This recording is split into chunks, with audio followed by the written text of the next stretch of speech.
Hi, I'm Gina Sunderland. I'm the Food and Consumer Relations Specialist Dietitian with Manitoba Chicken Producers. And I am so excited to be here today because we are choosing the winning recipe from the Chicken Farmers of Canada Parliamentarian Recipe Contest today. And I am thrilled to be joined by one of our very own Manitoba Chicken Producers farmers, Louise Neufeld. Thank you. Thanks for coming. Very much. Oh, I'm so very excited about this. This recipe contest has contributed about $53,000 to food banks. And this isn't the first iteration of this contest, but a very important one, because to date, we will be drawing for those 3 food banks in each region of Canada for a total of $14,000 that will be divided across Canada. So everyone is going to benefit, especially during these challenging times. So I am super excited now, Louise, to jump into our first recipe. So thank you to all the MPs, the members of Parliament, and the senators for submitting their wonderful favorite chicken recipes to this contest. We had 19 recipes. Thank you to everyone. And they all looked fantastic. And it was a difficult job, but we managed to narrow it down to these top 2 recipes. And the first one I'm going to show everyone how to make is a recipe called chicken herbed cream cheese and prosciutto, and it was submitted by Marie-France Lalonde from Orleans, Ontario. So thank you, Marie-France. And the second recipe that I'm going to show you how to make, Louise, is a chicken and chickpea bowl. So a super on-trend bowl. You can see the finished recipes right here. It combines chicken breast with all kinds of delicious roasted vegetables and chickpeas. And this was submitted by Larry McGuire, MP from Brandon-Souris region, right here in Manitoba. Excellent. Yeah. So you take a chicken breast, you know, Canadians' favorite cut of chicken, and you use a sharp knife, Louise, and you just make this little pocket right here in the chicken breast. You take some herbed cream cheese. Marie-France recommends that delicious Boursin cheese. You tuck it right in here. And this is incredibly easy and delicious. I've got a couple that have just been sizzling in the pan here. And you just wrap prosciutto around that chicken breast. Yep. And that holds it all together. You just pan fry it on either side for about 3 minutes. And then you just simply tuck it in the oven at 350 degrees for about another 350 degrees for another 30 minutes. So I'm just going to pop this into the oven. And then we are going to move on to our second recipe contest.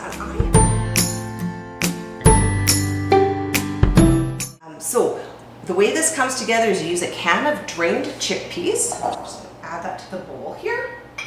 A cup of purple cabbage, and this all gets roasted together, so super easy. A cup of our cauliflower florets, and you know, you can use probably any veggies that you have on hand, but this is Larry's favorite combination. 1 colorful red pepper, super colorful, and half a cup of frozen corn, and you just let that defrost.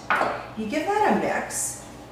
You add a little bit of salt and pepper and a little bit of olive oil. So easy. So this just gets very easy too. Very easy, very colorful, very healthy.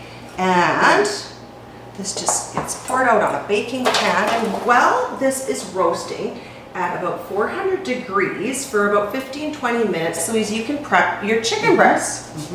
All right, so right here, I have already prepared these. This was an interesting recipe because Larry recommends seasoning the chicken breast with a little bit of salt and pepper and Italian seasoning. But then you drizzle the bowl with teriyaki spice. Oh, interesting. So yes, very interesting. So while those veggies are roasting, you can pan fry your chicken, a little bit of oil and your Italian seasoning, and then this chicken just gets fanned out right on top of your bowl. And the best way, of course, to know that your chicken breast is cooked is to use a meat thermometer. So you insert that meat thermometer into the thickest part of the breast meat, and when it reads 165 degrees, you know your chicken is done. Probably sautés for, about 5-6 minutes on either side, depending on the thickness of your chicken. And when these veggies come out of the oven, Louise, they go into a bowl. and the chicken breast goes on top. You add your chopped avocado and a drizzle of teriyaki sauce. And oh my goodness, both these recipes look delicious and they are delicious. So now we are on to our taste testing. I'm very excited to do this. They both are so, you know, simple sort of to make, but we'll see how they taste. And they look beautiful too if you're doing a little bit of family entertaining. Yes. This one would be very good for entertaining as well. I think so. Yeah, you could get them all rolled and ready and in the fridge and ready to go into the pan.